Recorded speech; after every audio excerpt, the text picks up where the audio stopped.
और मणिपुर में शांति के लिए सामाजिक कार्यकर्ताओं के साथ संवाद कराने की बात को लेकर के राहुल गांधी का कार्यक्रम तय होता है 29 जून को और 30 जून को 2 दिन का। चंद्रशेखर रावण पर हमला उत्तर प्रदेश के सहारनपुर में योजनाबद्ध तरीके से कराया जाता है। लैला खातून कहती है ये कोई नया कारोबार नहीं है, ये कोई नया पेशा नहीं है हमारा।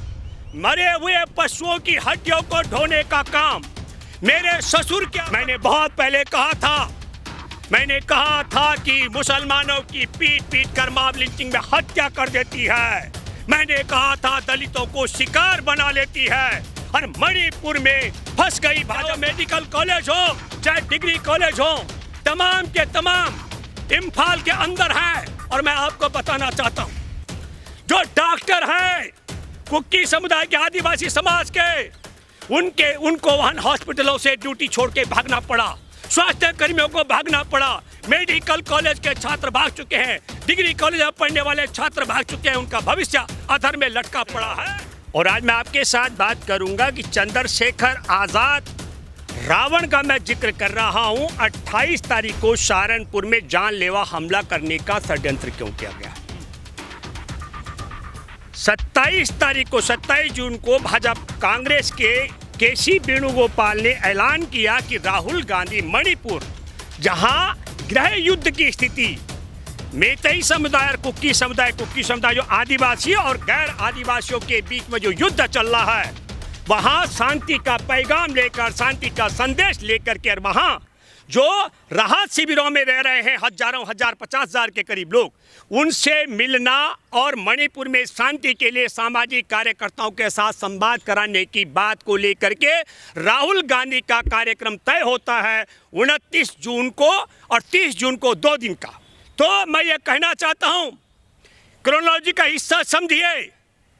चंद्रशेखर रावण पर हमला उत्तर प्रदेश के सहारनपुर में योजनाबद्ध तरीके से कराया जाता है, ताकि 28 तारीख को हमला होने के बाद, चंद्रशेखर रावण के पर गोलीबारी होने के बाद, अगर सारा का सारा जो मीडिया अटेंशन है कहाँ का, मणिपुर में राहुल गांधी को मिलने वाला, उससे ध्यान भटकाने का षड्यंत्र है। ठीक उसी तरीके से जिस तरीके से आपको बताता हूं, बिहार के छपरा में जो मरे जानवरों की हड्डी ले जाने वाला, वहां पर उस गाड़ी 55 साल का एक वृद्ध अधेड़ उम्र का व्यक्ति, उसके जहीरुद्दीन जिसका नाम है, उसकी मॉब लिंचिंग करके हत्या कर दी जाती है, पीट पीट करके। और उसकी माँ लैला खातून जो 75 साल की आयु की हैं, लैला खातून कहती है ये कोई नया कारोबार नहीं है, ये कोई नया पेशा नहीं है हमारा। मरे हुए पशुओं की हड्डियों को ढोने का काम मेरे ससुर क्या करते थे। कल्पना करो 75 साल की लैला खातून के ससुर की आयु कितनी होगी। 55 वर्ष के जिसकी हत्या हुई जहीरुद्दीन की, उसके दादा की उम्र कितनी रही होगी। उसके दादा के पिता भी इसी काम को करते आ रहे थे, और पहले बैलगाड़ी में और रेल के माध्यम से भी वो मृत पशुओं की हड्डियों को ढोने का काम करते थे। लेकिन छपरा के जलालपुर में 55 साल के जहीरुद्दीन की मॉब लिंचिंग करके इसलिए हत्या कर दी जाती है 28 तारीख को, ताकि 29 तारीख को जो मणिपुर में राहुल गांधी के पहुंचने पर जो मीडिया का मैनेज होना था, जो मीडिया में जानकारी देश और दुनिया को जानी थी, उससे ध्यान भटकाने का षड्यंत्र पहले दिन में चंद्रशेखर आजाद रावण की पर जानलेवा हमला करना, और फिर वहां पर छपरा में जलीलुद्दीन की मॉब लिंचिंग में जो भाग पाने में कामयाब नहीं रहा, पीट पीट करके मार डालने का षड्यंत्र इसलिए किया गया। मैंने पहले भी कहा था, भाजपा आरएसएस, भाजपा की सरकार जब कहीं फंस जाती है तो फंसने के बाद निकलने का रास्ता क्या निकालती है। मैंने बहुत पहले कहा था कि मुसलमानों की पीट पीट कर मॉब लिंचिंग में हत्या कर देती है। मैंने कहा था दलितों को शिकार बना लेती है। और मणिपुर में फंस गई भाजपा, क्योंकि कुकी समुदाय के 7 विधायक और मैं गैर माने आदिवासी समाज के हैं, जो कुकी समुदाय पूरा आदिवासियों का समाज है, उसके साथ विधायक भाजपा के, और गैर आदिवासियों के मैतेई समुदाय जिसको बोलते हैं उनके 37 विधायक भाजपा के साथ हैं। और आदिवासियों के प्रति भाजपा के मन में आपको पता होगा, अभी मध्य प्रदेश में एक मंद बुद्धि के युवा के ऊपर भाजपा के एक नेता शुक्ला जी ने पेशाब कर डाला।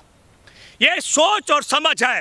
तब मैं ये कहना चाहता हूँ, मणिपुर को लेकर के मैंने पहले भी कहा था, ये कैसे संभव हो सकता है कि समाज में जो विधायक हैं वो सब के सब आपके साथ हों, और समाज के विधायक आपके साथ होने पर दोनों कुकी और मैतेई समुदाय के, और फिर भी गृह युद्ध हो, 160 से ज़्यादा लोगों की जान चली जाए। लेकिन जान जाने के अलावा मैं बता दूं, पूरे मणिपुर का एक और चरित्र, 60 दिन तक राष्ट्रीय राजमार्ग नंबर 2 जो इम्फाल से दीमापुर जाता है, और राष्ट्रीय राजमार्ग नंबर 37 जो इम्फाल से जिरीबान तक जाता है, ये दोनों रास्ते बंद थे। इनको बंद करने वाले कुकी नेशनल ऑर्गेनाइजेशन और यूनाइटेड पीपल्स फ्रंट, और इनके साथ हेमंता बिस्वा शर्मा और संवाद करता है, और अमित शाह गृह मंत्री इनसे अपील करता है, और 60 दिन बाद वो रास्ता खुल जाता है। ये सोचने की बात है। चंद्रशेखर आजाद पर षड्यंत्र के तहत भाजपा सरकार ने हमला करवाया और वह नाकामयाब रहे हत्या करने में। ये हमारे लिए सुखद बात है।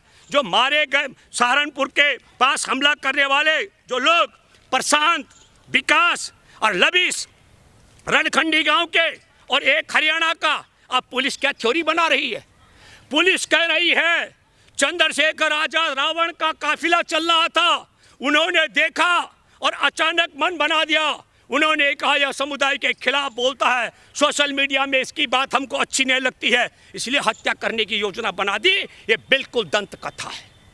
हम दावे के साथ में कहते हैं, क्योंकि 29 और 30 तारीख को, जब 29 तारीख को इम्फाल पहुंचा राहुल गांधी, तो इम्फाल एयरपोर्ट से बाहर आगे नहीं जाने दिया गया था।